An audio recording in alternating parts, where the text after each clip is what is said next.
আসসালামু আলাইকুম রহমতুল্লাহ।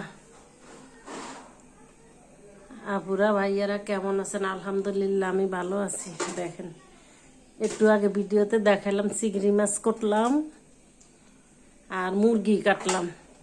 এই যে খাসির মাংস দেখেন, দেখছেন? মেহমান আসবে তো খাসির মাংস এই থুইলাম, এখন গরুর মাংসটা কাটবো। এখন আমি বলছি, এই যে আপনারা গরুর গোস্ত কাটবেন যখন তখন এগুলা ফেলে দিবেন, এগুলা ফেলে দিবেন। এগুলা এগুলা ভালো না। এগুলা খাইলে হার্ট ব্লক হয়, গ্যাসের সমস্যা হয়, হার্টের সমস্যা হয়। ফেলে দিয়ে লাগলে আপনি একটু সয়াবিন তেল বেশি করিয়ে দেন, ঠিক আছে? কিন্তু তেল খাবেন না, গোস্তের তেল খাবেন না। গোস্তের তেল বেশি খাইলে হার্টের সমস্যা হয়। যত কম খাবেন তত ভালো, আপনার জন্য, আমার জন্য, সবার জন্যই ভালো। এখন গোস্তটা কাটি।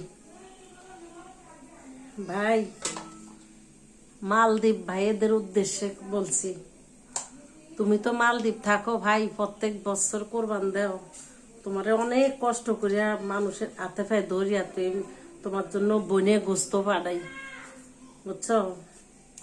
তুমি তো গোস্ত নিতে চাও না, আমি জোর করিয়া পাঠাই। এখন এইবারও তোমার যে মাংস খাওয়াইতে পারলাম না, বোনের তো খারাপ লাগে। তুমি দয়া করে বোনের কথাটা রাখো, একজন মানুষের খোঁজ দাও, আমি নিয়ে এয়ারপোর্টে পৌঁছে দিব।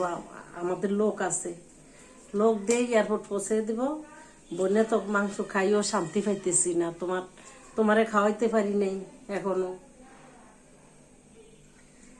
তুমি কোরবান দাও, সব তো আমরাই খাই, আমার আত্মীয় স্বজনই তো তোমার গোস্ত খায়। তোমার ভাগের গোস্ত তো আত্মীয় স্বজনে আমরা মিললেই খাই। এখন তুমি দয়া করিয়া ওই ভিডিওটা তুমি দেখলে, এখন যদি দেখো তোমার সামনে পড়ে, তাইলে তুমি গোস্তটা নেওয়ার ব্যবস্থা করো।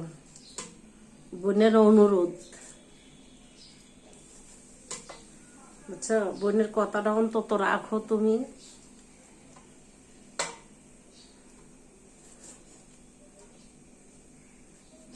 অন্তত এই কোরবানির গোস্তরা নেওয়ার ব্যবস্থা করো ভাই তুমি, বুঝছো? বোনেরা যে ভাইগো কি নেয়ামত, বোনেরা না মরলে বুঝবা না ভাইয়েরা। এখন বোনরা বাচ্চা রয়েছি তো, বোনেরা তো আল্লাহর নেয়ামত ভাইয়েগো পক্ষ থেকে, ঠিক আছে? সব ভাইয়েরা বোনেগো মূল্যায়ন দিতে জানে না, সম্মান দিতে জানে না। বোনে করে তুচ্ছ তাচ্ছল্য করে কথা বলে। আলহামদুলিল্লাহ আমার ভাইয়েরা অনেক ভালো, অনেক অনেক। আবু ভাইয়া, আপনাদেরকে একটা কথা বলতে চাই।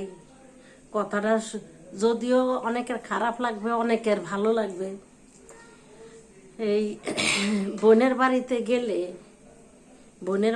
গেলে, বোনেরা যে আদর যত্ন ভাইয়া করে করে, ভাইয়ের ছেলে মেয়েদেরকে করে, এরকম শ্বশুরবাড়ি গেলেও এই আত্মীয়টা, এই সম্মানটা পাওয়া যায় না।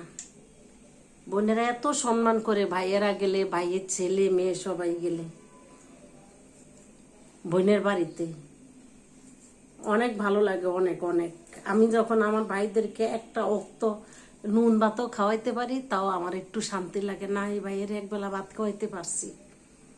বোনেরা যে ভাইয়াদের কত আশীর্বাদ, নেয়ামত, ভাষায় বোঝানো যাবে না।